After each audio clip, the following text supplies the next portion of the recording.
Hello, hello. How are you? Good. How are you? Good. Thank you so much for having me. What's Thank going you so on? much. Thank you so much for coming on. We're so happy to have you. Of course. I have to move back. I'm like way bigger than you. Hold on. Okay.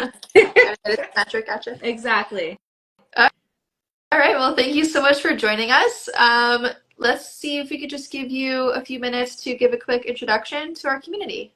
Yeah. So hi everybody who's watching. Thank you guys for being here. Just a quick background on me. I am the host and founder of the Infertile AF podcast, which is about to celebrate its 5th anniversary actually this week. So I kicked that off in 2019. I had a secondary infertility journey, and I was really starved for resources, from podcasts to books to communities. So after I had my son through IVF in 2015, a couple years after it, because it took me a while to be able to talk about it again, the trauma brain, which we can talk about.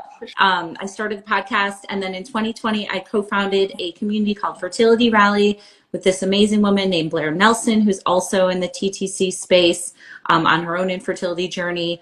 So we started that in June of 2020, and the Rally is a community for anybody who's going through, building their families through assisted reproductive technology or going through infertility.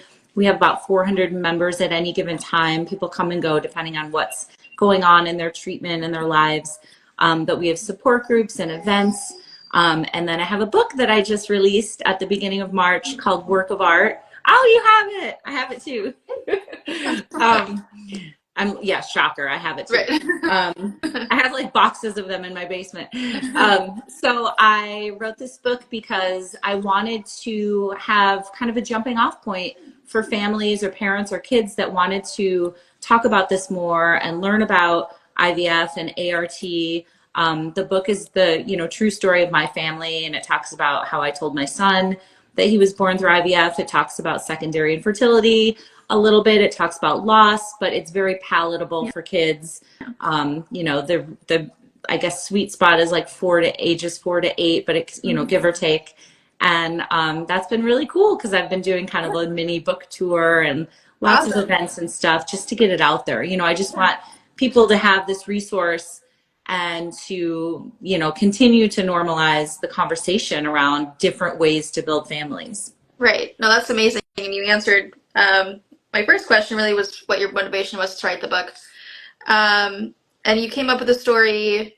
It's your story. It's your family's story, and that's how you came up with the characters. Mm-hmm. And is there any special meaning behind the art in the book? I noticed a little infertile AF. Where is it on the rearview mirror? Yep. Yeah. Yes. There's so the people in the book are my actual family and my actual dog and their real names. I did obviously run it by everybody before I wrote this and put this out in the world. I was like, would you mind being in a book? Because my daughter's 14 now, so everything's cringy and everything I do is super embarrassing. I get it.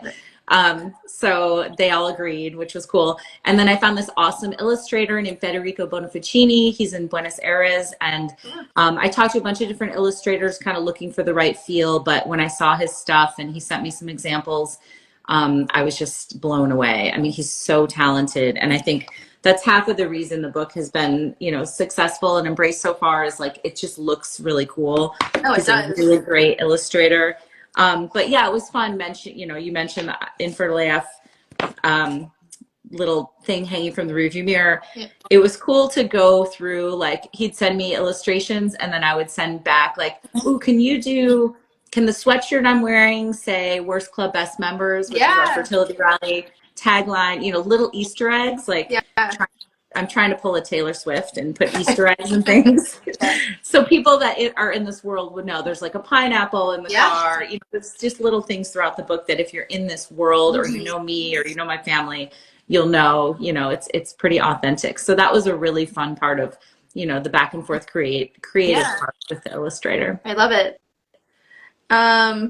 I kind of wanted to jump into the empowerment part of telling your child their story. What do you think is the most important things for parents to remember when they're telling their child their origin story? I think, first of all, to each her own, I think that this, you know, I've met a lot of people actually after this book has come out that said, I haven't told my kids, you know, they're older. And I'm like, that's totally cool. Whatever feels comfortable for your family. So I want to just put that out there. First of all, I'm not like, you must tell your children, you know, everybody's different. So whatever feels right for your family and your situation, of course.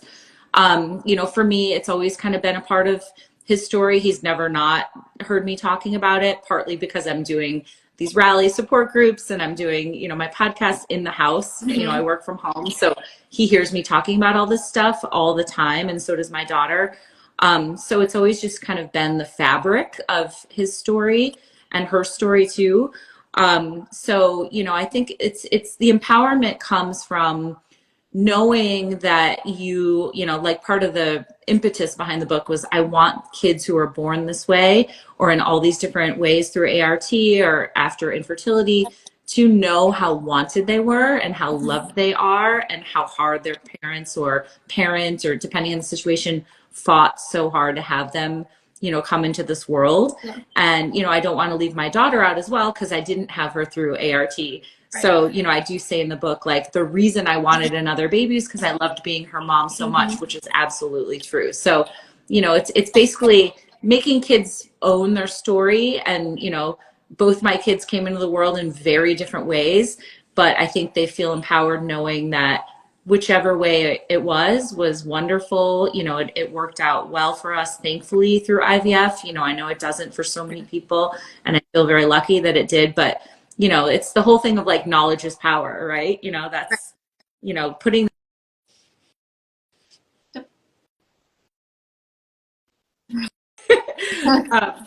Speaking of, the universe is so weird like that, isn't it? Like I was just talking about her and then, okay, she's probably gonna call again. Anyway, so part of the cool thing about putting this out in the world, and you know, it's in my son's grammar school library now, which is awesome. He went in there the other day in the library. It's like somebody checked it out. So the notion that a family that might not have gone through ART or infertility, but now has this book because maybe they didn't realize, like they're like, oh, there's a basketball and that looks kind of cool and interesting, and the kid picked it out and brought it home. You know, hopefully they can learn about a new topic and just, you know, in the notion of like inclusivity and acceptance, you know, knowing that kids come into the world in all different ways and they're all valid and they all should be talked about and celebrated. Yeah, and there's just so many more, like so many kids in their class probably that maybe not IVF, maybe IUI, maybe other ways, but you know, we're all so connected to infertility, whether it happened to us personally or it's a degree of separation from us, but we're all so connected to it. So if we can make it more normalized, like you were saying, that would just create an environment of so much more acceptance and kind of breaking the stigma even more of, you know, keeping it kind of hush hush. Absolutely. I mean, I think there's no harm in, again, you know, every family has their own way that they should go about this, of course, but I think there's no harm in knowing that this is an option and knowing this is how some kids were born and have come into the world. And I think it just societally like is a good thing for, you know, people to know about all these different paths to building families. Yeah. Have your children had more of a dialogue with you because of the book, or because of how much you talk about it? Like what kind of questions have they asked? How does that kind of back and forth go? I'm asking for also just curiosity for myself for how to talk to my daughter about it. Yeah. Well, first of all, Sonny wants to know if he's famous now. He's like, am I famous? Which is cute and funny. And I'm glad that he feels proud of, you know, the book being out there. Like I said, I've been going to bookstores and doing like readings and signings and stuff. And he's, you know, been signing the books, and my daughter's been signing some of the too, which is kind of cool. Just to put your stamp on, you know, the ownership is cool. So, but you know, that's the funny answer, but the real answer is like, I think that the questions have been, you know, some people are like, I still don't really understand what it means. And I'm like, I get it. And I think that that's important to stress, that this book doesn't get into the nitty gritty actual science of it all, because I didn't want it to be overwhelming. I see this more as like a jumping off point. So it, like we talk about how he was made in a lab and then he was transferred to my belly. But I think that if families want to go deeper, and, some people have asked me, so how does it actually work? Then I'll talk to them about it and try to explain it in a different way. Right. How can we, as parents or parents in waiting, prepare ourselves for when and how to tell our child their origin story, do you think? What do you think is what should we be doing now in preparation? Such a good question. I think it's cool.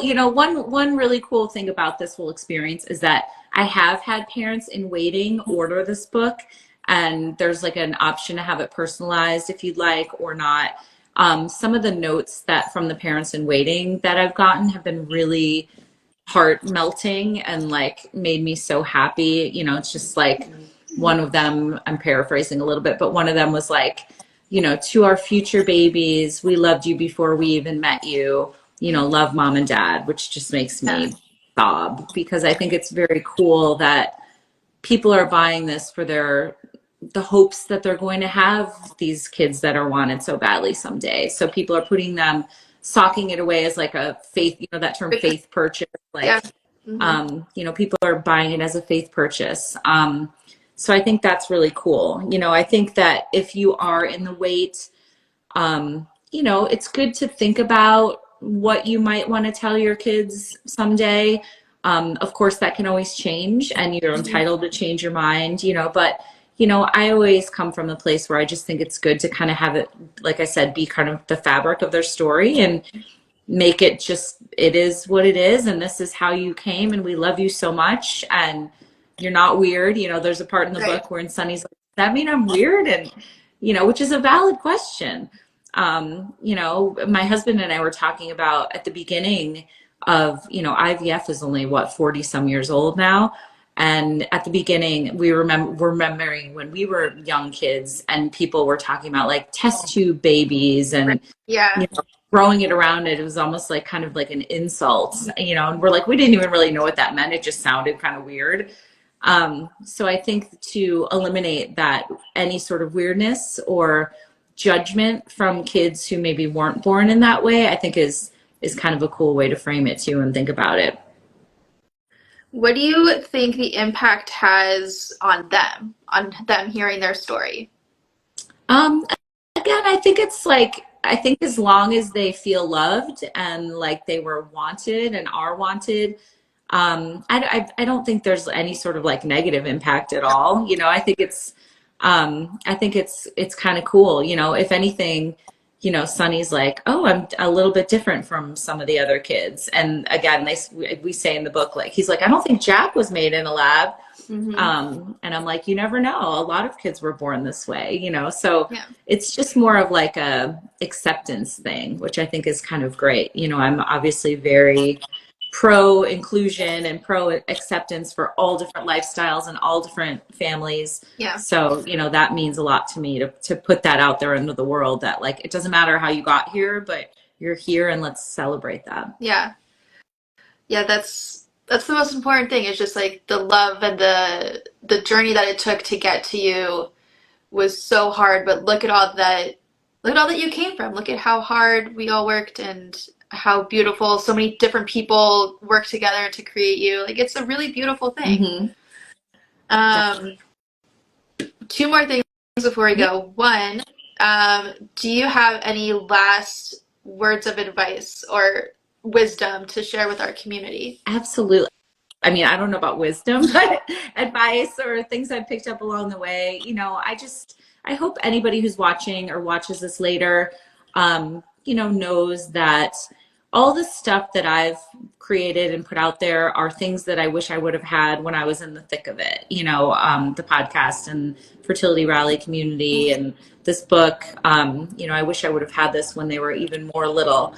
But I just want people to know, no matter what, you're not alone. It's really great to have people, to talk to people who get it. We always talk about how the bonds are so strong for people that are going through infertility or ART. Like, you just kind of cut through the BS and like there's this instant like I see you, I know you, I know how you feel. You know, that's what's cool. One of the cool things about our support groups is like people come in and they're like, I don't want to sound like an a-hole, but like I have to say that I hated the baby shower I went to over the weekend. And we're like, we get it, we get it. You're allowed to hate the baby shower for somebody else. But you can't really say that to like friends at work necessarily because they won't understand. You know what I mean? So I just want people to know that, you know, there's so many resources out there, not just the stuff that I've been talking about, but, you know, on Instagram, you can search different hashtags depending on what you're going through. And, you know, again, Worst Club, Best Members, like it's the people who are in this world are so willing to help. And especially if you're kind of like on the other side of it, I guess, you know, you want to pull up the people who are coming behind you and make it suck less because it is such a hard thing to go through. You know, I had a really, really hard time with like depression and relationship issues. You know, I always am very open about my husband and I like almost didn't make it at one point. Like, we're like, are we going to make it? Like, it was so hard and bad. So I just want people to know that if they're feeling that way, it's normal. They can reach out to me at any time. My DMs are open. It's Infertile AF Stories on Instagram. But, you know, aside from me, there's so many other people out there who are willing to help. So, you know, please seek help, talk to people. It's hard to go through this alone, and you don't have to go through it alone. Not at all. No, we are all here to support everybody. Yeah, I mean, what you guys are doing is awesome too. You know, any resource that's out there to share education and information and, you know, just help people have an easier time, I think is so valid and so important. And there's not even, there's room for everybody because everybody out there trying to help has been incredible. And there's just so many of us going through it that we could all light the way for other people going through it and make it a little bit of a, not easier, but maybe just less lonely transition. Yeah, less lonely, you know, and that's one of the coolest things about these rally, like Blair, my co-founder, and I we host the group every Wednesday night, and we have every Wednesday night since June of 2020. And it's a rotating, you know, crew depending on who's going through something that week or who wants to show up. But, you know, the common feedback we get is just like, I couldn't go through this without these people. Like, thank you for creating this space. So that means so much. And that's why we did it in the first place. And again, you know, it doesn't have to be our group. There's a lot of groups out there, but, you know, just finding the people that can hold your hand and that you can say stuff to, and they're like, I see you, and not judge you, you know, I think is really important. Yeah, to be seen, to be validated, to feel like you matter. I remember going through it and just feeling like I wasn't part of my community because they had everything that I wanted, and they had their strollers and their bellies, and I was so out of it, and I was like, I don't belong here. Yes. Or feeling like you're broken or you're damaged goods. You know, I would love to ask you, like, I know in the Jewish community too, you know, I've had a lot of people on my podcast talk about that, where it's really hard because, you know, the family is so important and there's some emphasis on that. So how has it been for you in that regard, or how was it for you? It was very, very hard. I kind of, me personally, just pulled myself back from the community and just kind of went very insular and focused on infertility and IVF hardcore, just like made that my focus. And I did, thank goodness, find the friends that really stood by me. I was there to educate them about what we were going through. And even though they didn't have experience with it, they were there to hold my hand and really, really be there for us. So for those friends, and they know who they are, we're incredibly grateful for them. And then, you know, reintegrating back after having my daughter has been tricky as well, because it's still so triggering when you see all the strollers at synagogue and everything, and you see everybody's always having babies, and it's still just, you know, you don't know what they went through to get there, but still just the, like, oh, another one. That part has always been kind of tricky for me. So I'm still navigating that. It's a process. It's a lifelong journey. Depending on what season we're in, we're, you know, experiencing it differently. But everybody's experience is their own, and we're here to, you know, support everybody through whatever they're going through. Yeah, definitely. I mean, you mentioned that you're still feeling like you get triggered sometimes, right? Like this might sound wild because my son now is 8, but I still get It triggered. doesn't Like it was go away. That that's trauma just yeah, doesn't go away. it's trauma brain. You know, Yeah. I've said this before, but there was a certain like Pampers commercial that would always come on like while I was trying to have him and going through all the miscarriages and second infertility stuff, and it was like a newborn baby, and every time it came on I would like get this physical, even now I'm getting the chills talking about it. Now when I see like a Pampers commercial, it still brings me back to that place. And it's so, I'm like, I don't know if that will ever end. It's so deeply entrenched in my psyche, and like you said, trauma. It's you know, it's so hardcore that it's it doesn't go away. So it doesn't. And that's why so many resources, like you said, that there's room for all of us. They're all so valid and so important. So we thank you for what you are doing. Oh, thank you for what you are doing. Yeah, no, thank you for giving me the space to talk about it. And, just again, if anybody's watching, or if spread the word, if you have friends who need a resource, please send them my way. Yeah. The book has been really awesome. And like I said, people have been buying it as like gifts for people that have had babies through IVF and ART. And that's been really cool too. So just know that, stuff is out there. And if anybody has any questions, I'm available. Yeah, thank you. And we are going to be giving away this copy of the book. Yeah. So we're going to put in our stories a picture of it with a little slide bar. So if you just want to slide that, and we'll randomly choose a winner and we'll send you the book. So awesome. Yes. And then I have to send you another copy. Oh, okay. I'll do that. Okay. Thank you so much. Okay. Of course. All right. Well, thank you for having me. So much. This was a great conversation. Well, love to have you back anytime. Sending love to anybody that's having a hard time. I know how hard it is. Please know we're here for you guys. Thank you. All right. Thank you so much. All right. Bye. Bye.